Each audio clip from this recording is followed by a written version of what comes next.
हमारे असाइनमेंट का question number 3 है जिसमें रिएक्टेंट की कंसंट्रेशन डबल हो रही है और रेट ऑफ रिएक्शन 7 टाइम्स हो रहा है।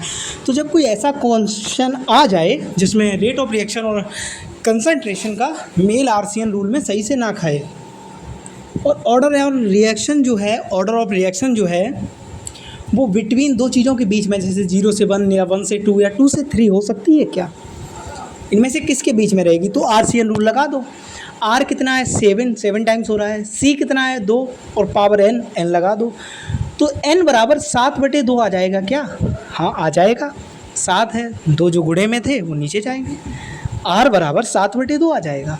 तो बस कुछ नहीं करना है, मेल नहीं खा रहे हैं तो जो दो है उनके बीच में ऑर्डर ऑफ रिएक्शन पूछे तो बस उनकी वैल्यू के लॉग वैल्यू रख दो। जैसे 7 है तो log 7, 2 है तो log 2 और log 7 की वैल्यू 0.8 और log 2 की वैल्यू 0.3 है तो 2.8 आ जाएगा। मतलब 2 और 3 के बीच में ऑर्डर ऑफ रिएक्शन आ रहा है तो 2 और 3 के बीच वाला आंसर हो जाएगा। ऐसे ही कोई और क्वेश्चन है तो उसको भी कर लेंगे। उसके बाद क्वेश्चन नंबर 4 है when concentration of reactant in A reaction, आपके रिएक्टेंट से प्रोडक्ट बन रहा है तो कंसंट्रेशन ऑफ रिएक्टेंट डबल हो रही है, then the rate of reaction can not be more than. तो बोला है कंसंट्रेशन डबल हो रही है तो रेट ऑफ रिएक्शन जो है वो can not be more then, मतलब कितने से ज़्यादा नहीं हो सकती है। ठीक है, फाइंड आउट करते हैं। तो जब फाइंड आउट करते हैं तो हम देख रहे हैं कि पहला ऑप्शन है 2 टाइम्स, तो 2 आरसीएन रूल लगा दो, 2 सी की पावर n, सी भी 2 रख लोगे, क्यों, क्योंकि डबल है रेट कंसंट्रेशन रिएक्टेंट की, लेकिन यहाँ रखो ना रखो उससे मतलब नहीं है।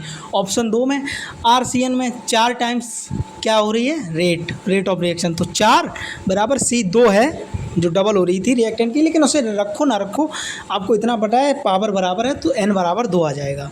वैसे ही 6 है, अगर 6 टाइम्स हो रही है तो 6 बराबर आरसीएन रूल लगाओगे तो 6 बराबर सी 2 टाइम्स हो रही है, लेकिन लिखना चाहो लिखो, ना लिखना चाहो मत लिखो, हमें तो बस इसकी पावर्स देखनी है 2 की कितनी आ रही हैं, तो 1 आ रही है तो इसका भी ऑर्डर ऑफ रिएक्शन ज़्यादा से ज़्यादा 2 हो सकता है।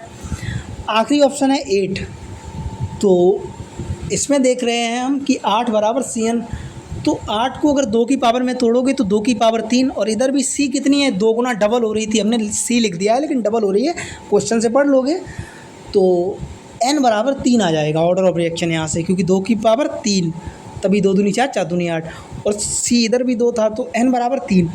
हमने थ्योरी में लिख रखा है कि थर्ड ऑर्डर से ज़्यादा की जो ऑर्डर हैं पॉसिबल नहीं है, क्यों, क्योंकि उनका ओरिएंटेशन रेयर होता है, हमने पढ़ा था। तो इतना भी याद रखना है कि थर्ड ऑर्डर से ऊपर का ऑर्डर थ्योरेटिकली एक्सपेरिमेंटली पॉसिबल नहीं है।